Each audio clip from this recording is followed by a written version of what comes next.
जय हिंद प्यारे दोस्तों। तो आपको स्वागत है आपके अपने YouTube channel Chanakya learning centre में। सबसे पहले आप लोग बताइए, आप लोग कैसे हैं। उम्मीद करते हैं आप लोग बहुत अच्छे होंगे। चलिए इसी उम्मीद और विश्वास के साथ हम एक छोटा सा मोटिवेशन देखते हैं, उसके बाद क्लास को स्टार्ट करेंगे। मोटिवेशन है कि यूं ही नहीं मिलते राही को मंजिल, एक जुनून सा दिल में जगाना होता है।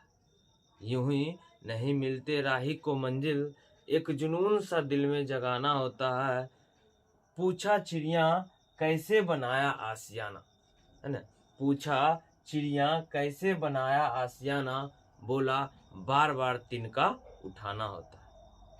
तो आप लोग इस मोटिवेशन से यह सीखिए कि आप लोगों को भी बार बार कोशिश और परिश्रम तथा लगन के साथ मेहनत जरूरी है, तभी जाके आपको सफलता मिल सकती है।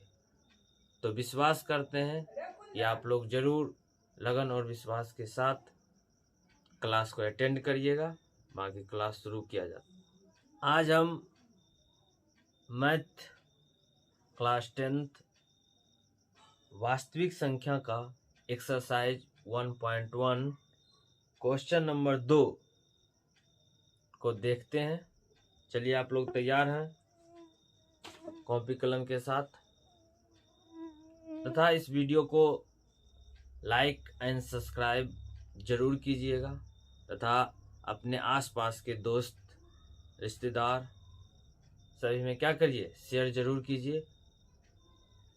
क्योंकि आपके लाइक और सब्सक्राइब से हमें और अच्छे वीडियो बनाने की उत्साह जगेगी, और आपके लिए हम अच्छे से अच्छे कंटेंट को जरूर लाएंगे। तो चलिए अब क्लास को विलंब न करते हुए शुरू किया जाता है।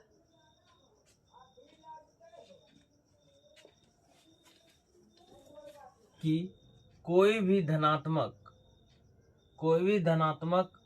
विषम पूर्णांक, है ना, कह रहा है क्वेश्चन कि दर्शाइए कि कोई भी धनात्मक विषम पूर्णांक 6q+1 या 6q+3 या 6q+5 के रूप का होता है, जहां q क्या है, एक पूर्णांक है। q क्या है, एक पूर्णांक। क्वेश्चन समझ पाए आप लोग। चलिए आइए इसका सॉल्यूशन हम लोग देखते हैं।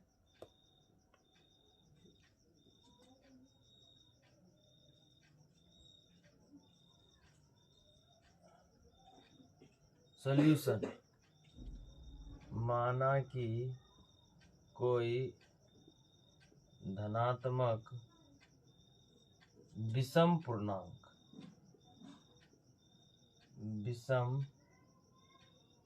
माना कि कोई धनात्मक विषम पूर्णांक क्या लिख सकते हैं, तो ए क्या है, ए है। माना कि कोई धनात्मक विषम पूर्णांक क्या है, ए है, और बी हमारा क्वेश्चन से देखते हैं, है ना। अकॉर्डिंग टू क्वेश्चन से तो हमारा बी क्या हो जाएगा, तो बी 6 लेते हैं। बी क्या ले लेंगे, 6। और आर हम ले सकते हैं 0, 1, 2, 3, 4 और 5।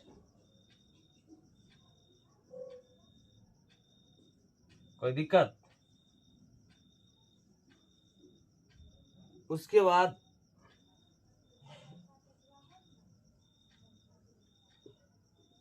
एल्गो कि हमारा ए बराबर बी क्यू प्लस में आर हो जाता है। बी क्यू प्लस में आर, जहां आर 0 से बड़ा या बराबर तथा बी से छोटा होता है। कोई दिक्कत यहाँ तक में।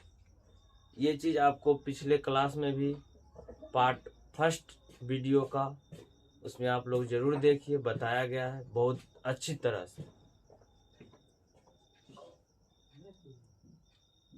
अब हम जब r बराबर 0 लेते हैं, जब r बराबर 0 लेते हैं तो हमारा a क्या हो गया, तो a बराबर लिख सकते हैं बी क्यू प्लस r, है ना। तो बी क्यू प्लस में r, यहाँ हो गया भाज्य बराबर भाजक गुने भागफल जोड़ शेष। तो a बराबर क्या हो गया, तो b को हमने क्या माना 6, तो क्या लिख सकते हैं 6q, अब प्लस में r हमारा 0 है, r क्या है 0 है, तो इससे क्या आ गया हमारा बताइए, तो आ गया a बराबर, हम लोग लिख सकते हैं a बराबर 6q, a बराबर क्या लिख सकते हैं 6q। चलिए अगला स्टेप, जब r का मान 1 रखते हैं तो हमारा क्या आ जाता है, a बराबर बी क्यू, फार्मूला पे बी क्यू प्लस r। चलिए देखिए हमारा a बी क्यू मतलब 6q और प्लस r का मान क्या लिए थे हम लोग 1 लिए। चलिए अब जब r का मान 2 लिया जाता है तो क्या हो जाता है, तो a बराबर बी क्यू प्लस r, यहाँ से हम लोग निकाल लेंगे a बराबर 6q प्लस में 2। जब r का मान 3 रखते हैं तो a बराबर आ जाता है क्या, तो उसी प्रकार है ना सेम लिखते जाएंगे, इसमें लिख सकते हैं 6q प्लस में r का मान रख देंगे एकदम 3, कोई दिक्कत। जब r का मान 4 रखते हैं तब क्या जाता है, तो a बराबर 6q प्लस में 4, 6q प्लस में 4। चलिए एक स्टेप थोड़ा सा और यहाँ पे हम लोग कर लेते हैं, जब r का मान 5 रखते हैं तो हमारा क्या आ जाता है a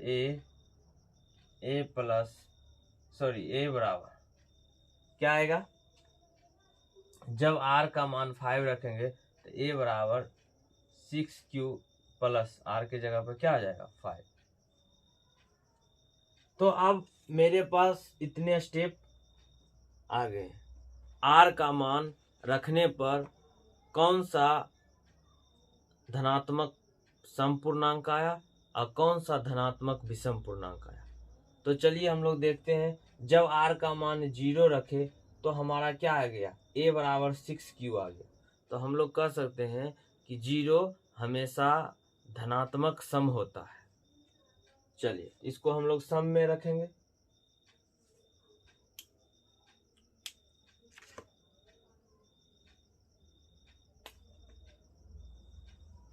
तो ये हमारा क्या हो गया सम में आ गया, ये क्या चीज में आ गया सम।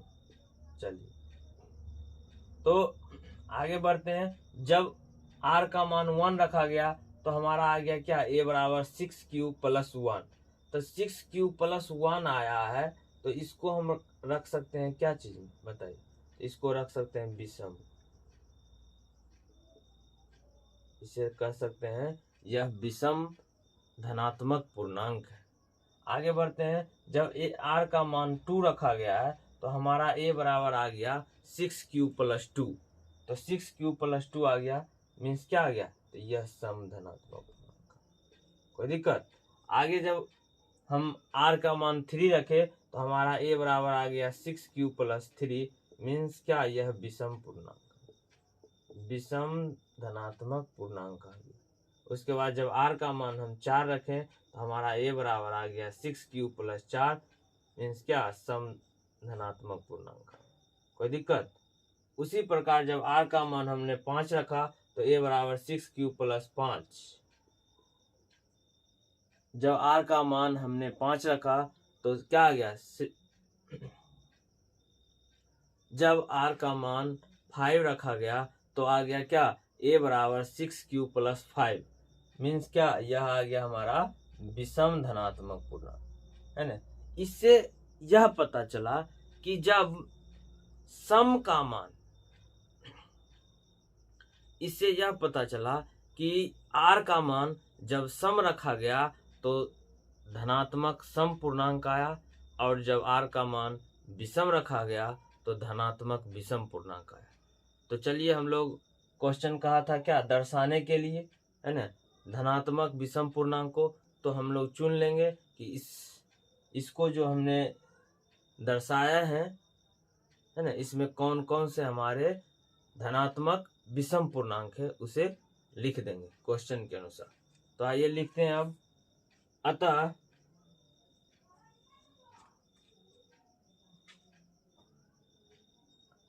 6q,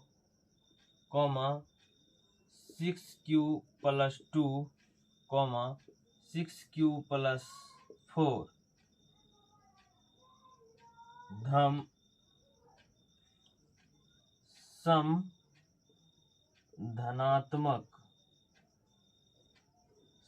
धनात्मक पूर्णांक है। हमें क्वेश्चन से क्या चाहिए, तो हमें धनात्मक विषम पूर्णांक, हमें धनात्मक विषम पूर्णांक चाहिए। इसीलिए 6q + 1,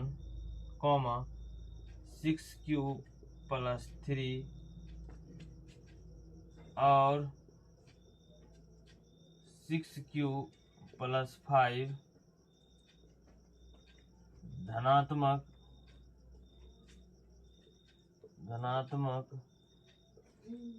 विषम पूर्णांक है। विषम पूर्णांक, दैट्स ऑल।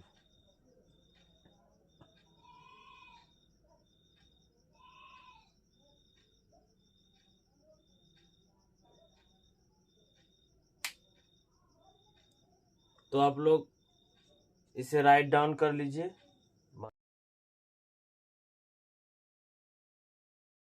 उस स्तंभों को जिसमें सेना के द्वारा मार्च किया जाएगा वह अधिकतम उसकी संख्या क्या है।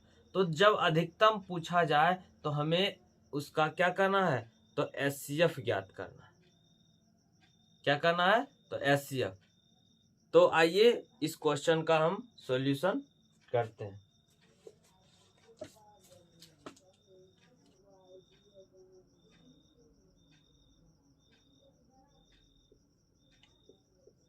सेना की पहली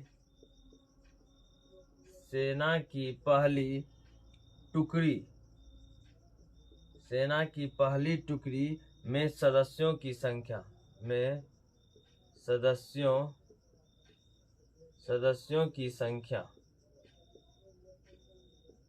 पहली टुकड़ी में सदस्यों की संख्या कितना था, तो पहली टुकड़ी में सदस्यों की संख्या 616 था।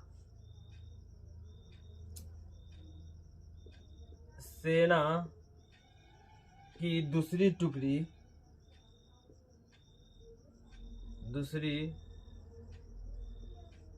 में सदस्यों की संख्या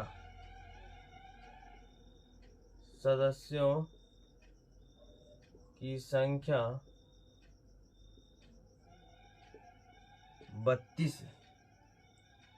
क्या है, 32 मान लेंगे। तो चलिए मानते हैं। मान लिया कि